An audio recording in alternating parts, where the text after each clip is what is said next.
Greetings and welcome, this is KYC News for you. Today we will see 13 prisoners who escaped and are still at large. Stay tuned. 13 prisoners who escaped and are still at large. They accomplished the impossible by escaping from prison, with the majority never being apprehended again. Here is their method. A large number of criminals have escaped from prison, but only a handful have evaded recapture. Those that stand out are among the most dangerous in the area. A prisoner escapes on a tractor.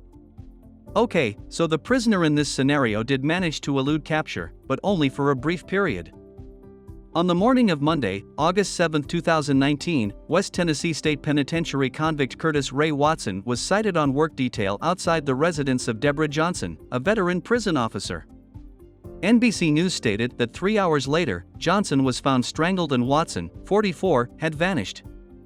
Watson, who was serving a 15-year term for aggravated kidnapping, escaped from the Henning, Tennessee, prison grounds on a tractor. His absence prompted a 4-day manhunt.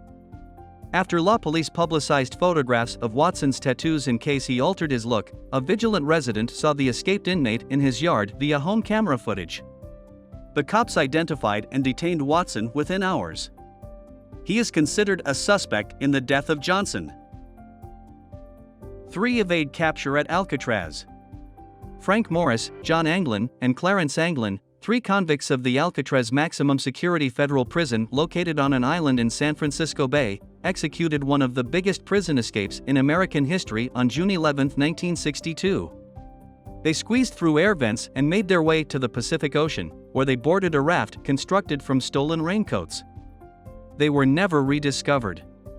Due to the fact that their raft and paddles washed ashore, many speculate that the men perished in the frigid waters.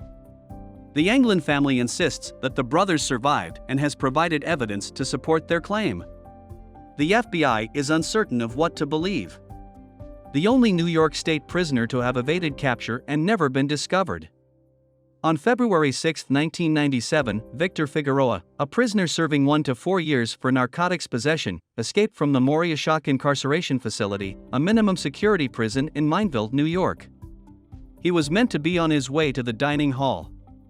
As soon as his absence was discovered, authorities combed the area, but the search proved fruitless. Authorities believe Figueroa died while attempting to elude capture, most likely in a fall through a mine shaft near the facility. All that is certain is that Figueroa was never seen or heard from again. And he is the lone inmate from a New York State prison who escaped and was never discovered. Cased up. Glenn Stark Chambers, a convicted killer who was previously on death row, was granted a sentence reduction to life in prison. But he had no intention of remaining.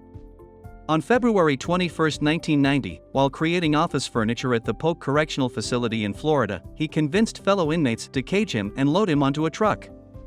His clothing was later discovered in the truck. Chambers, who is described as intelligent and resourceful, has family in Minnesota and Florida, and he has been spotted in Florida and Alabama. If Chambers is still alive, which is possible, he would be 69 years old at this time. In the United States and Mexico, this individual is wanted. Glenn Stewart Godwin escaped California's Folsom State Prison in 1987. According to the FBI, he was serving a lengthy sentence for murder, and he remains on the agency's most wanted list. Later that year, he was arrested in Mexico for drug trafficking and sent to Guadalajara prison. In 1991, he allegedly murdered a fellow prisoner and eluded capture once more. His names include Michael Carrera, Nigel Lopez, and Dennis Harold McWilliams, and his whereabouts is believed to be in Central or South America.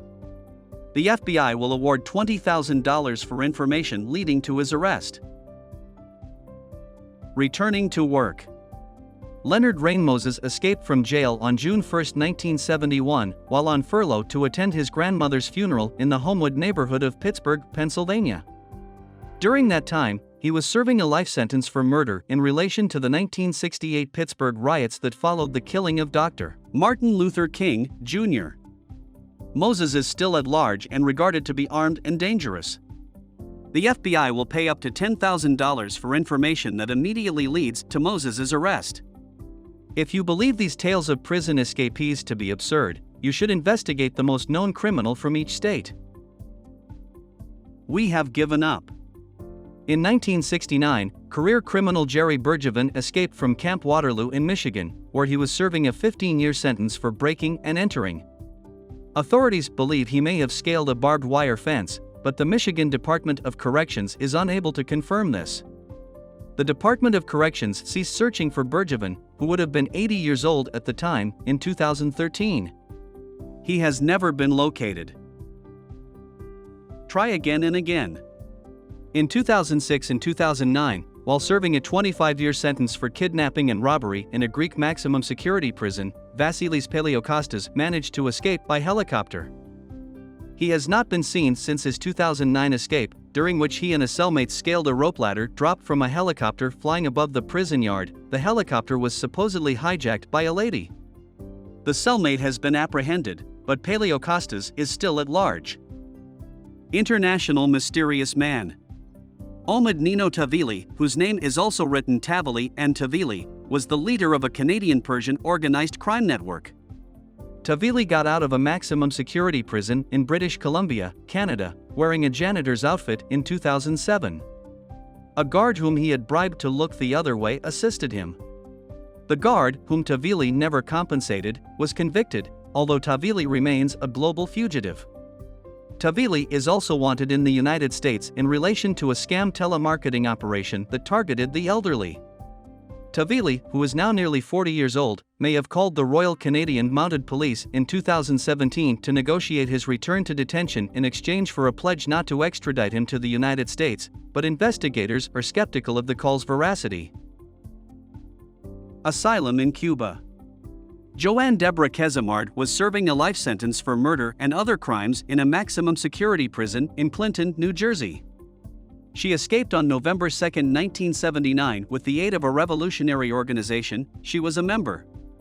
The FBI continues to offer a $1 million reward for information leading to the capture of Kezamard, now known as Asada Shakur. She has been residing in Cuba since 1984, when she was granted political asylum.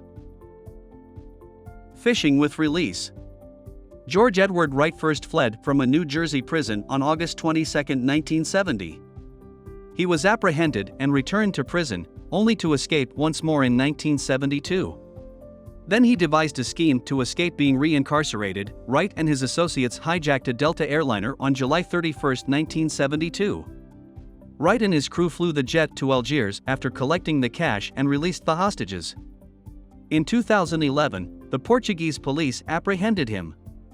Due to the absence of an extradition treaty between Portugal and the United States, Wright was released and remains at large. We really hope that you learned the most from this video. If so, please like it and remember to subscribe to this channel for more. Enjoy your time.